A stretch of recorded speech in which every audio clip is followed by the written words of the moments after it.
इमाम हैदर जैदी हमारे साथ जुड़े हुए हैं। जैदी साहब, सवाल ये है कि अब ईरान इस जंग को कितना और कहां तक ले जाएगा? क्या वाकई में ईरान की तबाही तक ईरान की रजीम इस जंग को आगे बढ़ाना चाहती है?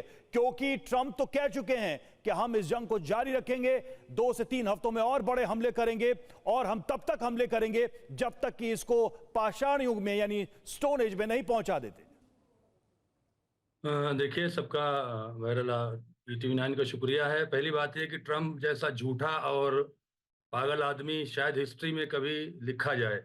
जब तारीख लिखी जाएगी तो इससे बड़ा झूठा, इससे बड़ा बेईमान और इससे बड़ा मर्डर, मास मर्डर तारीख में, हिस्ट्री में नहीं मिलेगा। ये जब ईरान ये बोल चुका है कि जंग हम खत्म करेंगे तो ईरान ही जंग खत्म करेगा। ईरान के कैसे जो सवाल यही है, कैसे उन्होंने कह दिया है कि मैं तैयार हूं, आ जाएं आप लड़ लें।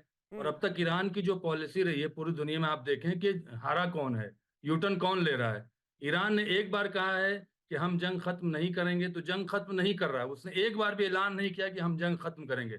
ये मोहतरमा जो ट्रम्प का राग अलाप रही हैं, बिला वजह की झूठे बातें कर रही हैं, इनको समझ ही नहीं है ईरान के बारे में कि ईरान की ना इकोनॉमिक तबाह हुई है, वहाँ की पब्लिक, वहाँ के लोग, सब कोई ईरान की गवर्नमेंट, ईरान के सुप्रीम लीडर और ईरान की फौज के साथ खड़ी है।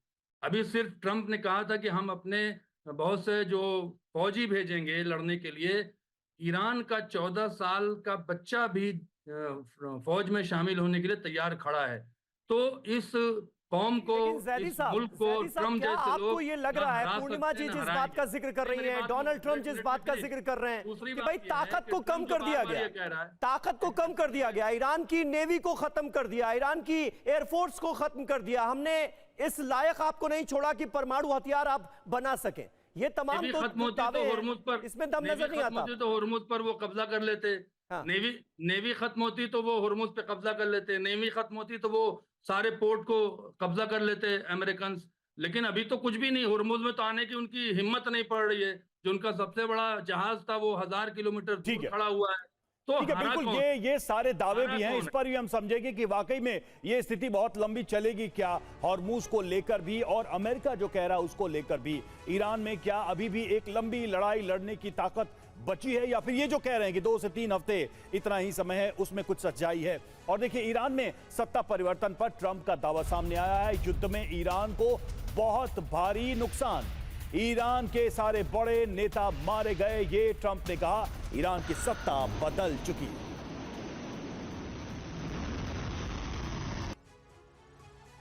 और देखिए, ईरान में सत्ता परिवर्तन, ट्रंप के दावे में कितना दम है। 4 दावे सामने आए हैं। पहला ये कि ईरान में सत्ता परिवर्तन हमारा लक्ष्य नहीं था। दूसरा, ईरान के सारे बड़े नेता मारे जा चुके हैं। तीसरा, बड़े नेताओं की मौत की वजह से सत्ता परिवर्तन। और चौथा, नए नेता कम कट्टरपंथी और ज्यादा समझदार हैं। ईरान क्या कह रहा है ये भी देखिए। ट्रंप का सत्ता परिवर्तन का दावा गलत है और ईरान में अभी भी इस्लामिक शासन है। नई लीडरशिप पुरानी व्यवस्था का हिस्सा है। तो एक तरीके से आप देखिए, ये दावे तो हैं, लेकिन ये बहुत दिलचस्प दावा है कि जो नए लीडर हैं वो कम कट्टर है। मनीष, थोड़ा सा इससे इन दावों में एक जो सवाल है वो इसी बात को लेकर है कि चलिए, पुराने के बारे में आपका जो भी ख्याल था, नए के बारे में तो ख्याल बिल्कुल गलत है। मुस्तफा को कौन नहीं जानता, उनके काम करने के तरीके को कौन नहीं जानता, और जब से वो पावर में आए हैं तब से उनके बयान और IRGC का जो रेसिस्टेंस है वो भी देखकर लगता है कि ट्रंप को शायद अनुमान नहीं है या फिर खुद को बहला रहे हैं।